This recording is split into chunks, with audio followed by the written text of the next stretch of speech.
चुड़ैल के घर आए चोर कहते हैं, लालच इंसान की सबसे बड़ी कमजोरी होती है। कुछ ऐसा ही हुआ तीन चोरों के साथ, जिन्होंने उस जगह चोरी करने का मन बनाया जहां जाने की कोई सोचता भी नहीं था। एक गांव था जिसका नाम था कालापुर।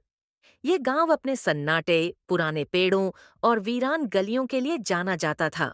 लेकिन गांव के किनारे एक बहुत पुरानी हवेली थी, जिसे गांव वाले चुड़ैल की हवेली कहते थे। कई सालों से वह हवेली बंद पड़ी थी। लोगों का मानना था कि वहां एक चुड़ैल रहती है, और जो भी उस हवेली में गया वो कभी वापस नहीं लौटा।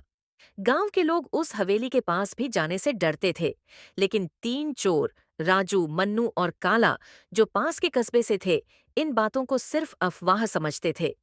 एक रात उन्होंने तय किया कि वो उस हवेली में घुसकर वहां छिपे खजाने को चुरा लाएंगे। उनका मानना था कि यह हवेली किसी पुराने राजा या नवाब की थी, जिसने मरने से पहले अपना सारा खजाना वहीं छुपा दिया था। रात का समय था। आसमान में बादल थे और ठंडी हवाएं चल रही थीं। तीनों चोर हाथों में टॉर्च और बोरियां लिए चुपचाप हवेली के अंदर घुस गए।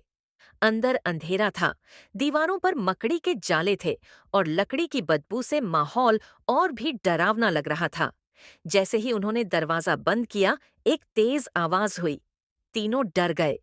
कुछ नहीं भाई, पुरानी हवेली है, आवाजें तो आती ही हैं, मन्नू बोला। वे आगे बढ़ते गए। तभी राजू को एक पुराना संदूक दिखा। उसने तुरंत खोला और खुशी से चिल्लाया, सुनो, असली सोने के सिक्के! तीनों की आंखों में लालच साफ दिख रहा था। वो जल्दी जल्दी सिक्के भरने लगे। लेकिन जैसे ही उन्होंने आधे सिक्के निकाले, एक ठंडी हवा का झोंका आया और एक औरत की चीख पूरे कमरे में गूंज उठी।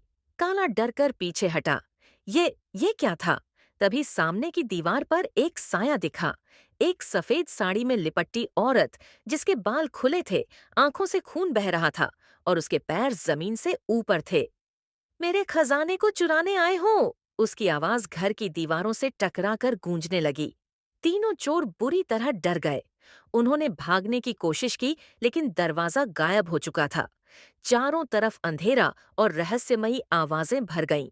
चुड़ैल अब उनके चारों ओर घूम रही थी। वह हर बार दिखाई देती और फिर एक झटके में गायब हो जाती। मन्नू एक कोने में बैठकर कांपने लगा। काला जोर जोर से मंत्र पढ़ने लगा, लेकिन कुछ असर नहीं हुआ। राजू ने चिल्लाकर कहा, हमें माफ कर दो, हम लालची थे, अब कुछ नहीं चाहिए।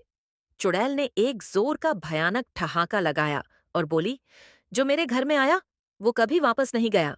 अचानक पूरी हवेली हिलने लगी, जैसे भूकंप आ गया हो। छत से खून टपकने लगा। दीवारों से डरावने चेहरे निकलने लगे, जो चीख रहे थे, हंस रहे थे और रो भी रहे थे। कुछ ही पलों में तीनों चोरों की आवाजें बंद हो गईं। अब वहां सिर्फ सन्नाटा था और चुड़ैल की धीमी हंसी। अगली सुबह जब गांव के लोग उधर से गुजरे, उन्होंने देखा कि हवेली के बाहर तीन जले हुए जूते पड़े थे। गांव के बुजुर्गों ने सिर झुकाकर कहा, चुड़ैल ने फिर किसी को अपना बना लिया। उस दिन के बाद से किसी ने उन तीनों चोरों को फिर कभी नहीं देखा। सीख: लालच बुरी बला है। हर दरवाजा खोलना जरूरी नहीं होता, कुछ दरवाजे बंद ही रहें तो अच्छा है।